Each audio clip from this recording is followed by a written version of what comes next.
À la une donc, de cette édition, c'est le président égyptien Abdel Fattah al-Sisi qui a adressé ses félicitations au roi et au président des pays du monde entier célébrant Noël. Dans ses messages aux dirigeants, aux chefs d'État au roi, le chef de l'État a exprimé ses plus sincères félicitations et ses meilleurs vœux à l'occasion de la joyeuse fête de Noël du Nouvel An, espérant qu'il apporte sécurité et stabilité à leur nation et à tous les peuples du monde.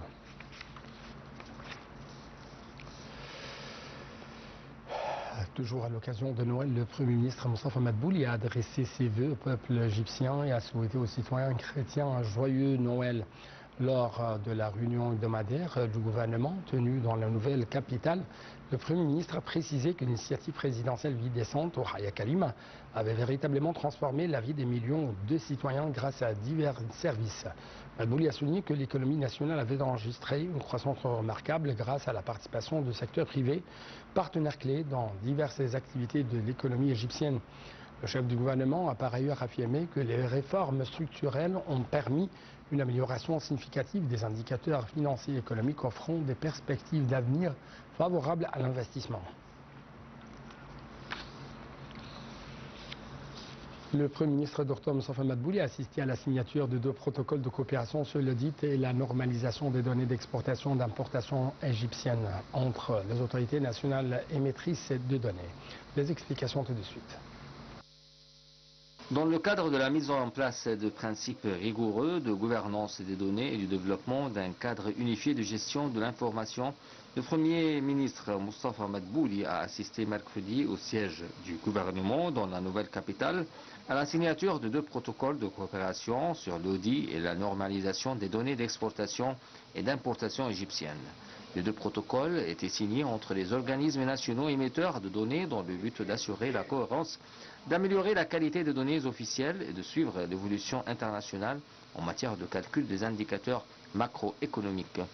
Madbouli a déclaré que la signature de ces 2 protocoles s'inscrit dans le cadre d'une réorientation stratégique vers des secteurs à forte valeur ajoutée et exportateurs visant à diversifier les exportations nationales, à renforcer la confiance du public et à faciliter leur accès aux marchés mondiaux.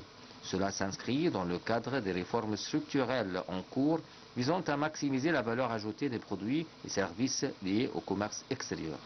Le Premier ministre a également déclaré que la mise en place d'une base de données unifiée pour les exportations et les importations contribue à renforcer la stabilité macroéconomique grâce à la prévision des politiques économiques, à la construction d'une économie plus dynamique et résiliente permettant d'atteindre le taux de croissance ciblé, au renforcement de la confiance des investisseurs et à l'augmentation des réserves de change. De son côté, la ministre de la Planification, du Développement économique et de la Coopération internationale, Dr Rani Al-Mashat, a souligné que l'importance de ces protocoles découle de leur alignement sur les objectifs du plan national de développement économique sur la vision 2030 de l'Égypte en matière de production et de diffusion des données.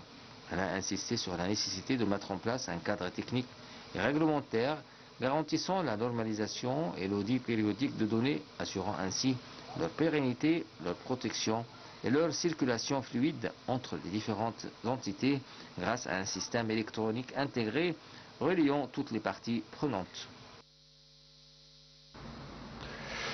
Les Égyptiens résidant à l'étranger poursuivent le vote du second tour de la première phase des élections législatives de 2025 organisées dans 19 circonscriptions dont les résultats avaient été annulés dans ces gouvernorats dans la première phase. Ce scrutin se déroule sur 2 jours, ce mercredi et demain jeudi, conformément au calendrier annoncé par l'autorité nationale des élections.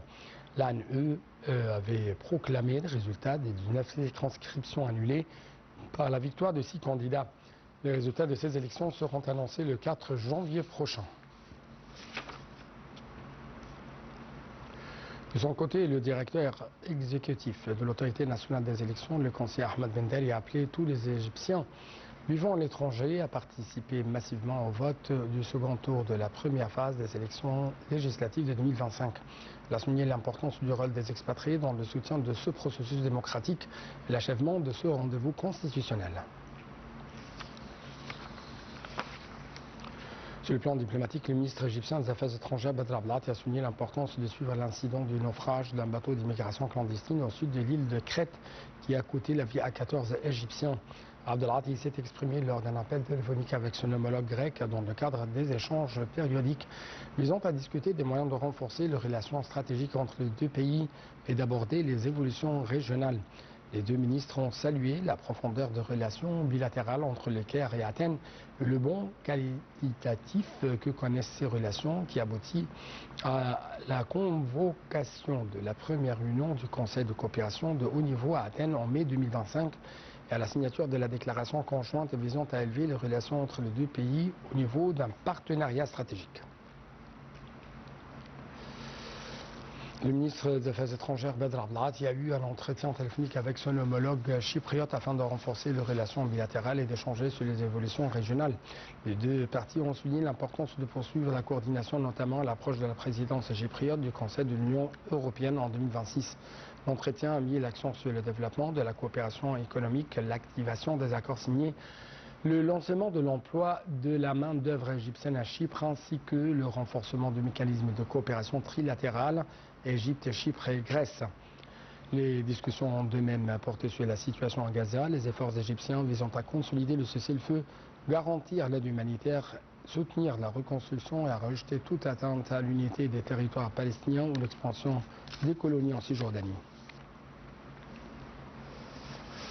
De même, le ministre égyptien des Affaires étrangères Badr Abdelghati s'est entretenu par téléphone hier avec son homologue iranien Abbas Araghchi. Cet échange a porté sur les moyens de renforcer les relations bilatérales ainsi que sur l'échange de points de vue concernant les questions régionales d'intérêt commun. Ils ont salué le rythme des rencontres et de contacts entre les deux parties au cours de la récente période. Les deux ministres ont de même exprimé leur volonté de poursuivre la concertation et la coordination sur les dossiers bilatéraux d'intérêt commun.